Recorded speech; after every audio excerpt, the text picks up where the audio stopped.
Right, so today I've got Ellie for the first time ever in a bitless bridle. I bought this for Zara, who's a horse that hates having a bit in. I've just tested her with a halter on. She hasn't been ridden with just a halter since I first started on her, when I started sitting on her in the very beginning.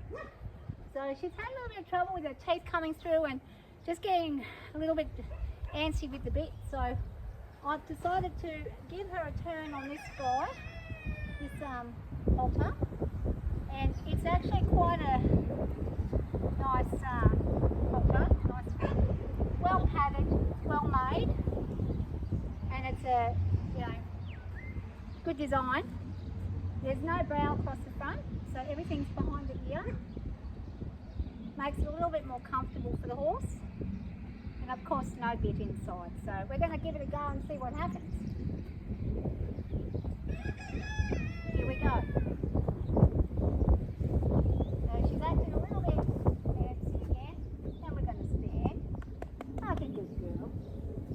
We're going to realise that Mum gets on. There isn't any problem. There's nothing in the mouth and no issue. I should say Nana, not Mum. Mum is my daughter. Okay. Well, Mum's really a horse, and Mum a horse mother. Walk on. I'm going to ask her to walk on like I would when I have the kid.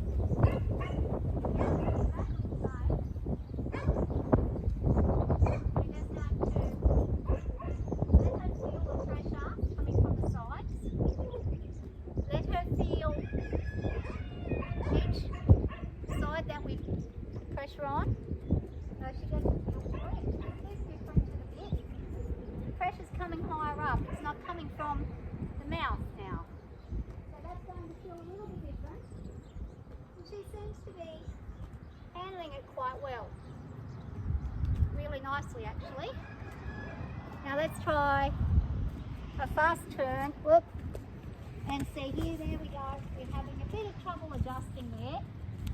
So we'll do a neck rein with a turn, with the pressure.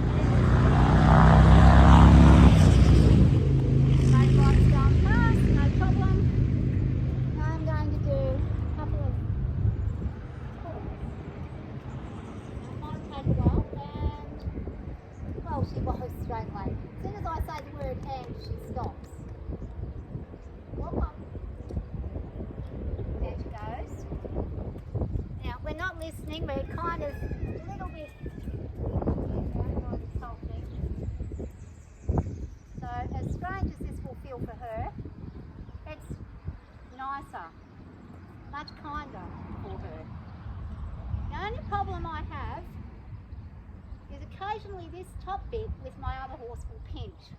So, if you don't want pinching, you just cut a little of the hair back on these points. But other than that, she doesn't seem to be too worried. And I'm giving her the same signal I do when she has a bit in. It's going to feel different because when she has the bit in, the pressure releases a bit more when I lean forward. The bit has its own weight. She's doing this with no weight now, so it's a bit different. So I'm going to ask her to walk faster.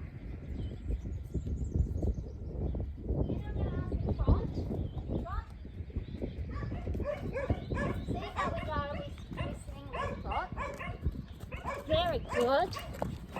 That's really nice. Nicely sitting. Let's turn the other way.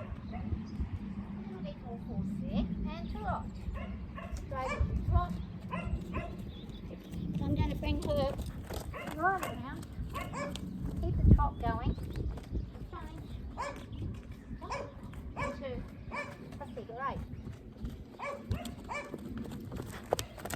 And turn and whoa.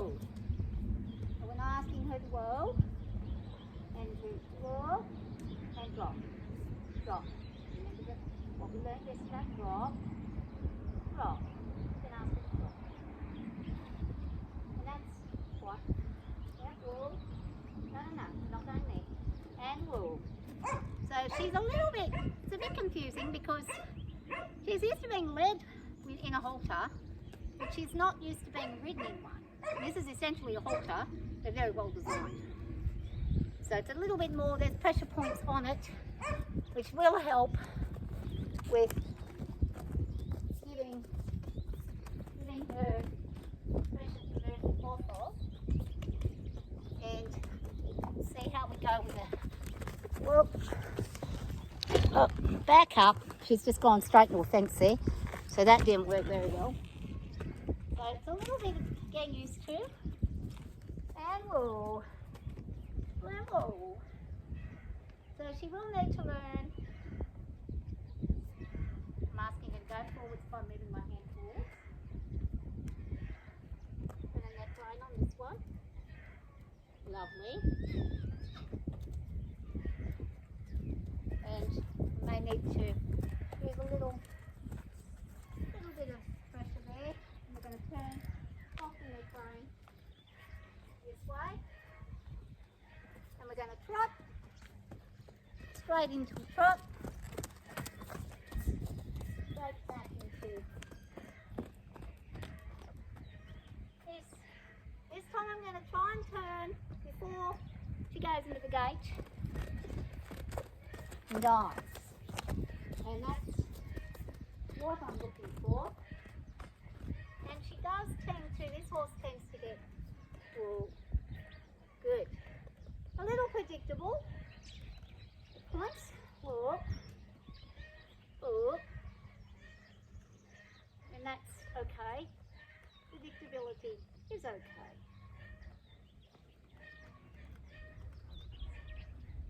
And there we go.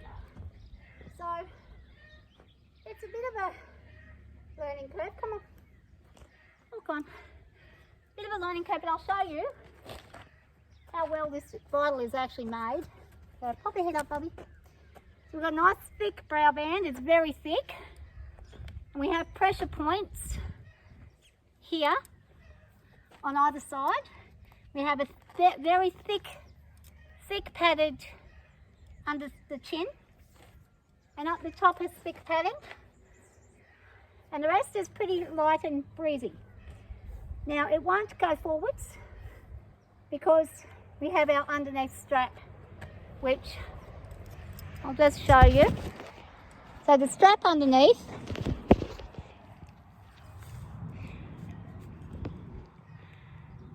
this one here keeps this from going forwards or over the ear. And you can see she has nothing bothering her here.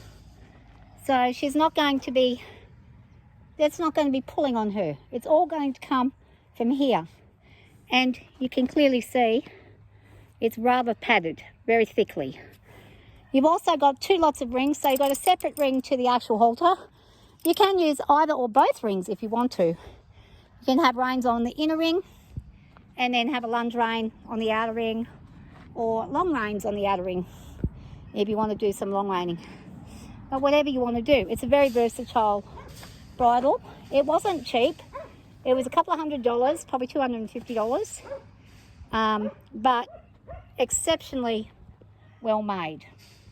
And I would recommend these kind of bridles or something similar for any horse that you want to train off the bit.